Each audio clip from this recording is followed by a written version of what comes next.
Vamos sin presión. Quieres saltarte todos los procesos, ya viene la acción. Que tú me pidas y no te sueltes, sube la tentación. Siente la conexión, na, sin prisa va a llegar. Baby, va rápido, bájale, pa' que esta vuelta se note. Entre más lento, más rico y más tiempo te dedico. Baby, va rápido, bájale. Hey guys, what's up everyone? Welcome or welcome back again to another video tutorial lesson from the Apex Predator Billiards Training Club. My name is Apex Selenio, your aspiring professional pool player and national pool instructor, and in today's particular video I'm going to be discussing with you and also sharing with you some very interesting knowledge that we can actually learn whenever we get on the table to do our practice sessions. Now, upon making this particular video, I had decided that I was gonna play about 5 or 6 racks of 9-ball, and of course only one out of these 5 racks were really successful in terms of me doing all that it is needed for you to play perfect 9-ball. But I did find some very interesting stuff that I could share with you from these unsuccessful 9-ball racks, and so I'm gonna be going through a detailed discussion with you here where you can learn so much more to supercharge your 9-ball game. So I'm going to pull the rack up from the beginning, and we're going to be discussing all that you need to know regarding improving and supercharging your 9-ball game. So of course, if this is the first time here on the channel, do not forget to smash that subscribe button below, turn on your post notification bell, of course consider leaving a like and also sharing this out to your pool communities, and of course leave some positive comments and or questions in the comment section below. So without further ado, let's jump right into today's tutorial session. Vamos sin presión. Quieres saltarte todos los procesos, ya viene la acción. Que tú me pidas y no te sueltes, sube la tentación. Alright guys, so here we go. Alright, so of course you would have already seen that successful 9-ball break that I did, and of course in the latter ending of that video I would have showed you, or I would have given you a preview of some of the shots that you're now going to be seeing, but I'll be going more in details in explaining to you what I was doing. And of course we are going to focus primarily on objectively learning from our own mistakes, and we're going to be learning from each other. So of course I'm looking forward to your comments down below. So I started there with a very interesting break, a really nice spread, well, so it apparently seemed to be, until the 8, the 4, the 7 and the 5 went and decided to line up on the same side rail. So right there, that's my first problem. Now please note that I'm a very attacking player, and I tend to attack only because of my skill level and my ability. I do recommend that if it is that you are a new player to the game of 9-ball, you try your very best to put as much practice into understanding the cue ball's path, cue ball speed, and of course improve your cue ball control. Now here you're seeing that I've potted the 1 and I've left myself with an angle on the 3, and notice how I use the natural cue ball's path there to play a 3 rail into the cluster. Now ideally I would have loved to go in between the 5 and the 7, but the 5 and the 7, but unfortunately I clicked the 4, so the cluster is still there on the 5. Now I've made a very good shot, very good breakout, but now I've left myself tough on the 4, and now I have to find a line of aim, focus, and pot that beautiful shot there on that 4, just allowing the cue ball to take its natural path, not trying to overdo it. It was a very tough shot, bridging off the rail, playing a long pot. So right now I'm gonna have to work a bit harder than I really wanted to do, and this is where the first mistake occurred, where I unfortunately, and I think honestly this was really not my day or not my rack, because this 5-ball cut almost cleanly, but I think that it was really my fault, because as you can see there, gonna put a slow-mo in there for you, I did actually got up a bit early. I didn't finish the stroke, so I would have overcut that 5 ball. I really deserved that ball to be potted, because if that ball had potted, it would have been there for a natural nice run out here for me. But of course, I'm just gonna be running through. I accidentally snookered myself, and now I'm just gonna I kind of got a bit flustered and decided that I was gonna play a fancy shot, 3 rail coming around, made a mess of the cluster, and just gave myself ball in hand. Now of course, I've encouraged you a lot of the times, guys, that even when you're practicing, it's not always going to be perfect. You've got to try stuff, and here is where I really decided to play the rack harder than I ought to. Right, there was a simpler way. I could have pot the 6, pot the 7, stop for the 8, draw back for the 9, but I decided to kind of just let loose my stroke. It's the first rack of the morning of my training session, so I decided that I just want to let my arms go a little bit and allow the cue ball to just do what it has to do. So I just kind of played a really nice shot there, left myself a little tough, but my ball potting skills is really lovely. And I'm just decided that, hey, rather than tensing up into the first rack, just kind of let the arms go a little bit and start to build a rhythm. All right, and I actually won a tournament, a 10-ball tournament, just the night before, and this is why I decided to come to the table and try to get a few racks in, because I didn't play as strong. I'm going to share a few of those racks with you also, but let's just look quickly at this particular shot here, and then I'll get back to what I was saying. Now here I have a pot on the 9, and I did explain to you in the latter ending of my previous video why I decided to play this shot. I really wanted to let my stroke out, and this beautiful 4-rail bank shot here, nicely potted into the corner, really gave me a vibe. It really allowed me to start to feel my game, and that's how I was getting prepared for the remaining rack. Now that's a low percentage shot, so I don't recommend that you guys actually put that in your practice sessions. It's just something that you can try, and occasionally it may come in handy for you. All right, so of course something must have been learned from that particular rack. I made one mistake, but that one mistake there can cost you when you're playing against a very strong player. But it's very good that I can show you some of these things that I do have garnered in my game over the years that I've been playing.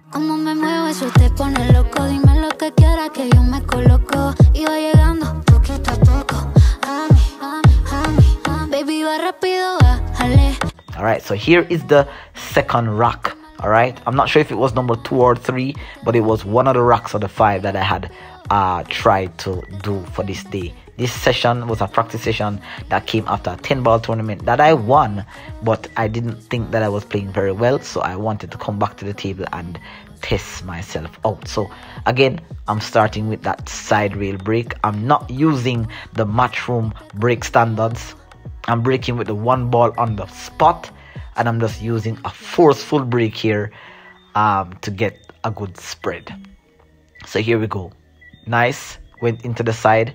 The 3 ball flew into this corner pocket here, got a nice spread, and this is pretty good. All right, nice spread, nice opening on this particular rack here. All right, the background was pretty noisy. There was a lot of distraction, guys, so I think that a lot of the things that I know that I could have done mistakes would have occurred simply because of major distraction in the environment that I practice in. But I try to do my best, all because of the support that you guys have been giving me on this channel. All right, so opening shot here on the 1. All right, the 2 ball is in the near vicinity on the same rail, so just rolling that one in and giving myself a pot on the 2. Now I would have liked to be a bit closer to the side rail, that I would have had a natural roll shot to go into the short rail and back up for the 4, but now I think I have an angle that I really did not want. I don't have enough angle to spin out, I do not have enough angle to spin out and go forward 2 rails, and I think I'm gonna have to leave myself a tough pot on the 4. If you notice that I went around earlier and I kind of observed my potting angle, now I've mentally prepared myself for the shot on the 4. So just a stop shot here, And if you notice how perfect that stroke was, as much as how it looked perfect, if you notice my back arm was very straight. Here I'm giving you a instant replay of how perfect that back arm was. I still applied some unwanted side spin. You're not seeing it because it's a little bit fine, but that stroke was not perfect, but it was just good enough for a stop. Now here I'm on the 4 and it's a tough putt. So if you notice now that I'm not really feeling as comfortable, so I walk around, just try to compose myself, look at the putting angle straight in, look at the putting angle from where I'm at. I realign myself, find the aim, step into the line of the shot, address, and now you notice that all I'm doing now is just settling myself, finding the contact spot, and just a smooth backstroke here and go right through the cue ball to putt that 4. Now that shot was a very difficult shot for 2 reasons. It was difficult because of the angle of the cut, and it was also difficult due to the fact that it was sensitive to position. The only shot that I have here on the 5 would have been in the top right. I didn't want to get the shot to play a combination. Now here is where decision making comes into play. You see I'm hands down on the table and I'm looking at, should I go for the back cut? Should I go for the combination? Should I go for the bank? I'm really calculating what's best here, and now I've decided that maybe the bank shot would have been more ideal, because if I bank this 5 ball, I'll go into the short wheel and come back into the middle of the table to get a nice putt on the 6. The combination lays a bit tough. Let me know in the comment section, what would you have done? Would you have gone for the combination? Would you have gone for the back cut? I'd love to hear your opinion on this particular shot. Well, I did go for the 5 on the bank. I got the position that I wanted on the 6, but unfortunately that bank was not properly calculated. Nevertheless, that's another mistake that I made in the rack. Let me know what you guys would have done. Did you think that I did the right thing in terms of the putt on the 4? What would you have done? Anyways, like I've encouraged you guys, always try to finish the rack and capitalize on your opponent's mistake. So here, this is me capitalizing on the mistake made by the ghost, or it could be the ghost capitalizing on the mistake made by me. So a nice putt there on that 5 ball, coming 3 rails, and if you notice the line that the cue ball ended on, I always try to play for shots that where the cue ball is heading into the line of the shot. Here is a instant replay of that particular positional play, and that was really good because of how I played on the 6. Nice putt there on the 6 to draw side rail back out to the middle of the table for a putt on that 7. That 7 ball with very good draw stroke action, very good stroke. Dr. Dave's trisect system for a draw shot allowed me to draw a perfect ball to get that 8. Now naturally, just with a bit of, let's say here, left spin about 1 o'clock, putt, it was a little close to that side, but I wasn't really nervous. I didn't want to overspin the cue ball, so I chose to play that position where I'm coming again into the line of the 9 and naturally getting the 9 perfect, coming 2 rails back out in the middle of the table for a nice. Te pone ansioso y eso lo noto. Besos en el cuello y siento que floto. En un par de horas se vuelvo devoto. A mí, como me muevo eso te pone. Ending to that rack. Alright, so there we have it, guys. Hope that you guys are learning something new. Maybe you're adding some new knowledge to your game. Maybe it's something that you already know. I'd love to hear your thoughts and your comments down below. Did you think that I played the rack correctly? Is there another way that I could have played the rack? I'm always open to learning from you. Alright, now we're just gonna look at this final attempted break and run on this 9 ball. Yet another unsuccessful one, but it's one where I actually learned something to add to my game going forward, and I do hope that whatever mistakes that I have made, you two are also able to learn from this particular run. Right, of course, guys, if you're watching this channel for the first time, or you have been watching my content over the past years, couple of years or so, of course, do check to see if the subscribe button is on and turn on your post notification bell, guys. This is going to be where I upload so much content for you in the summer that you're going to be supercharging your 9-ball, 8-ball and 10-ball game to another level. All right, so final rack here, guys. Getting into stroke motion here. Again, let's take a perfect look at this final break shot here. All right, this break on this bar box table is what I use most of the time. I'm still yet to do a video on break systems or break shots, but definitely this is yet another fairly good break. Lost a bit of control here on the cue ball. Cue ball went a bit forward, so that was not perfect at all. Now I've left myself, I've potted a ball on the break, or have I? I believe I've potted a ball on the break. 1, 2, 3, 4, 5, 6. Okay, a ball was not potted on the break, so now it would have been the inning of the ghost. All right, so here we go. I'm gonna try to play a safe shot here. I'm going off the back side of the 1, spinning 2 or 3 reels, coming back up table, avoiding the 1, and try to probably hide behind the 8, or probably leave my opponent a bit tough. I fortuitously pocketed that 8, and of course that's just how the luck turns in 9-ball. That was not intended, but it was a fluke, and of course my run continues. All right, these things do happen when you're practicing. These things do happen in real life games, competitive matches, and sometimes when you get these kind of luck, you just got to make very good use of it here. Now, even though I've fortuitously pocketed the 8, I've also fortuitously saved myself. I'm not able to see the 1, but I can actually hop over the edge of the 7 in order to get a legal shot on that 1 ball here. So here we go, hopping over. All right, trying to pocket the 1 into the top left, but I overcut that shot really bad. That was a close jump though, but I missed that pot there, and now again I've left myself a bit awkward. Creativity is another weapon that you guys need to have in your game. You ought to be able to improve your visualization. Take for example this shot here. I do not have a very good shot on the 1. I'm not able to pot the 1, but a billiard is available. I can use the cue ball and play it off the 1 into the 5, because that 5 ball is like hanging at the edge of the pocket.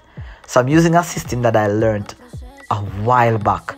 It's called the billiard or the carom trisect system. All right, I will perhaps have to show you that in another tutorial video, but you can see that I calculated that carom or that billiard very well there. So putting that 5 there into the side pocket there and leaving myself with a tough pot on the 1, but at least then I still have a shot to continue my run. All right, so here just kind of settling down, tough pot, long pot on this 1 ball. Just have to just naturally let that cue ball glide back to the middle of the table here. Smooth stroke coming down, favorable touch on that 2 ball. All right, would have loved to avoid touching the 2, but I got a favorable bump on that 2, leaving me with a nice pot straight down the table. Now I have a pot into the side. As you can see, I'm walking around to have a look. It's a bit steep cut. That 3 ball is hanging into the side pocket, but I really do not want to have to disturb the 7 or the 9 or the 6. The back cut here perhaps feels a little wild. See, I'm getting down now to have a look at the potting angle. I'm not very comfortable, so I've decided to say here, go straight up and come 3 reels back to the middle of the table. This is an advanced positional shot, so young players, take note of this particular shot here. Low left hand spin, potting the 2, coming 3 reels back to the middle of the table to land perfectly on the 3 ball here. That was a beautiful positional shot, if I say so myself. Here I have to be careful with the 3 because it's hanging in the pocket. I can't do much. I don't want to overroll, nor do I want to underroll. And this is also a mental blunder. I got the cue ball in almost the vicinity that I wanted, but I just needed maybe like another ball or ball and a half roll. I didn't want this much of a steep cut. And this is what annoys me the most about my game. This is when I have a shot that all I have to do is just try to pot the ball. But here's where I try to get a little bit cute. I try to get a little bit fancy here. And I try to use some inside spin to hold the cue ball, which naturally I should be going around the table and coming back around. That would have been a more ideal shot because of the position that I was at.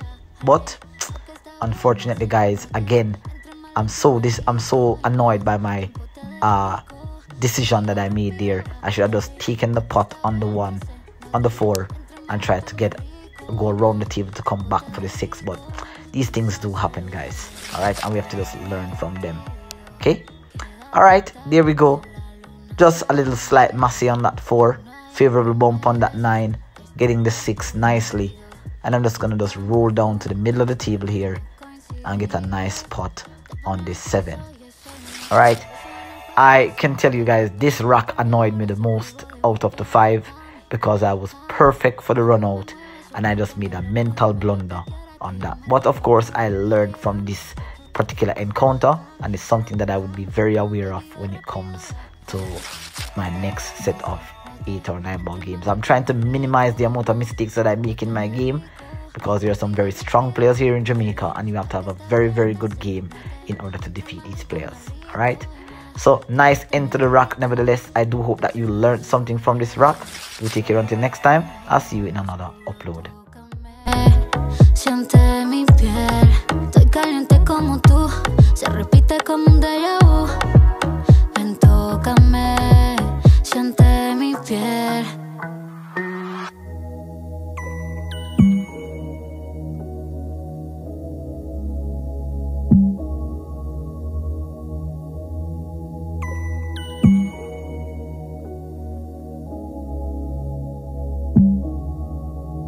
Vamos sin presión. Quieres saltarte todos los procesos, ya viene la acción. Que tú me pidas y no te sueltes, sube la tentación.